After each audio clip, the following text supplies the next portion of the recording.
Matthew chapter 20, and we'll start with verse 1. Matthew chapter 20. I still hear pages rustling, which is great.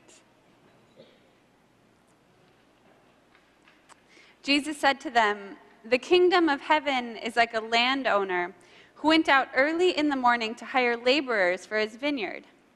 After agreeing with the laborers for the usual daily wage, he sent them into his vineyard. When he went out again about 9 o'clock, he saw others standing idle in the marketplace, and so he said to them, 'You also go into the vineyard, and I will pay you whatever is right.' So they went.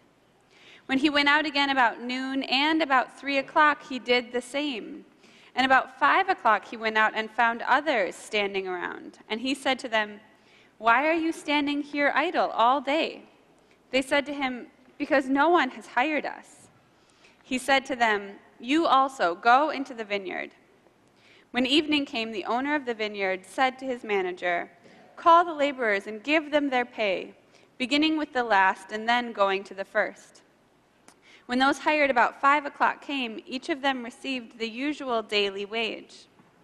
Now when the first came, they grumbled."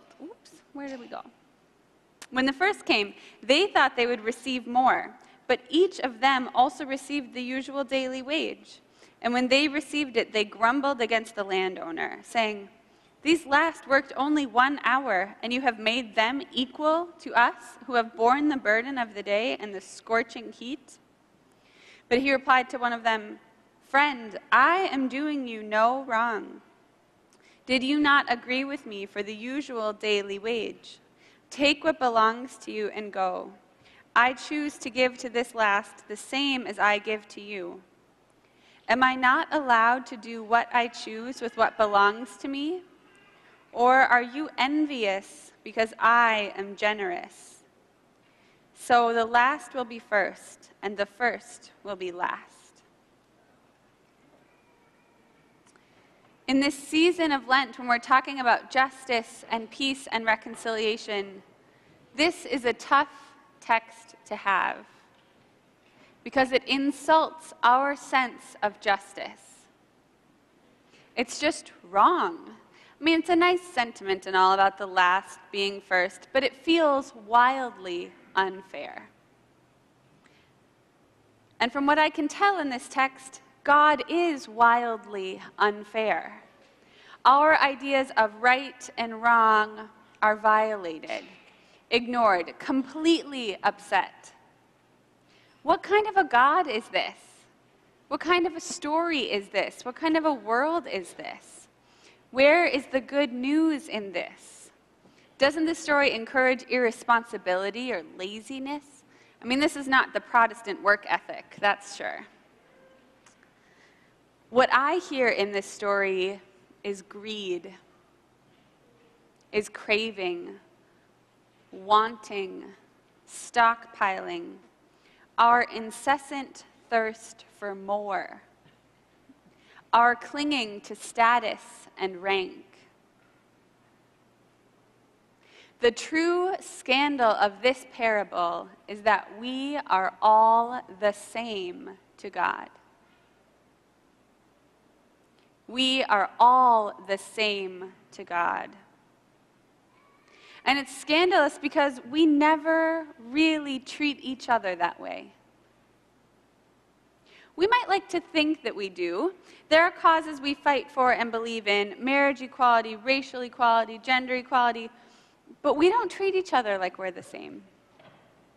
We separate people in all kinds of ways: those who are popular and those who aren't, those who have lots of money and those who don't, those who we think are smart, those who we think aren't, the people we consider nice and those we don't, the people we like and those we don't. We spend so much time trying to define who is in and who is out, who is worthy of our time and attention and care, and who isn't. And it's honestly exhausting. Am I the only one that has any experience with this? I'm not asking you, like, this isn't confession, but I'm just like, I'm not the only one that does this, right? We do not treat everyone equally, and so it scandalizes us when God does. And the hard truth of the matter is that God cannot be any other way. This has been a problem for ages for communities like ours. One of the original messages of this text was meant to be poignant for the very first Christian communities. There was some grumbling from those who had been with Jesus from the very start, those who had joined up and watched him die on the cross, all of these things. And now there were these new converts joining up left and right. And the longtime members felt like they should have more say. They should have more pull.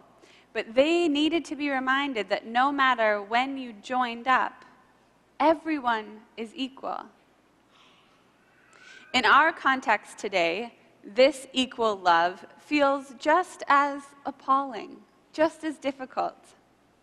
The pathological liar is just as loved as those who are hurt by the lies. The ones taking advantage of the system are just as loved as those who are contributing to it. The people who are using violence are just as loved as those being hurt. The ones who just started coming are just as loved as those who have been there their whole lives. And yes, this is outrageous. This is infuriating. How on earth could the liars and the cheaters and the violent be just as loved? But all God can do is love. There is no other way. There is no question of deserving or undeserving. And so in this way, yes, God is passionately unfair. Unfair because there is no calculation. Unfair because there is only love. You might remember around Christmas time, we were talking a lot about do not be afraid. And we said that all of the yuck, all of the bad stuff in the world comes down to fear. And all of the goodness and all of the beauty, all of that comes down to love. So let's break that down. Let's see if that's still true here in this text. Fear is really concerned with what's fair. But love is unfair because everybody's in. Fear is calculating those people in the vineyard who are like, well, I've been here for this long and they've only been there for that long. Fear is calculating, but love is generous. Everybody gets the whole total. Fear is jealous, and love is trusting. Fear is worried about how things should be, and love's a little reckless. Fear sounds like exclusion, but love is acceptance. Fear is insincere, but love is sincere, honest. Fear is coveting and accumulating, whereas love is abundant and plentiful. And we see God calling us to this way of love. And we see Jesus living it out, being this love in action. And we see how we bristle against it when it's in our own backyards. I'm betting that if I asked you if you were for equality, if you were for love, you'd say, yes, of course, Stephanie. Of course I am. But I hope, if we're honest, we can see ourselves sometimes on the fear side of that list. Maybe it's just me. I'll be the first to say, I know I do some of those things. I know that I act in some of those ways. And like we said last week with forgiveness, it starts within. I can't, personally, on my own, solve all of the justice and love and equality issues of society. If I could, I'd probably be doing that. This is about as close as I can get. Because even the act of preaching reminds me what I can do. I can wake up to my behaviors. I can examine the times when I do not treat other people equally. I can pay attention to the times that I'm acting out of fear. I can investigate the places where I feel like things are unfair, and then look at what my fears are behind that. I can take those small steps on the path of love. I can begin to walk in the way of Jesus, the path of offensive inclusivity. Jesus, by the way, was famous for this. He was always getting in trouble for loving the wrong people and loving too many people. His limitless, you could say irresponsible inclusivity was his signature move. Perhaps if nothing else, this was his MO. And what would it be like for that to be our reputation? For people to be mad at me because I love too much. I love too many people. I love the wrong people. I would love to have somebody mad at me for that, as opposed to all the other things I do that they probably should be mad at me for. What if this were our reputation? We have the power to make the world the place that Jesus modeled, starting in our own lives in this very moment. I mean it. Before you leave the building today, I bet sometime between now and when you get in your car and you walk through those doors, you are going to have a choice between acting out of fear and acting out of love, of including someone or excluding someone, of treating someone like they're different or treating someone like they're equal.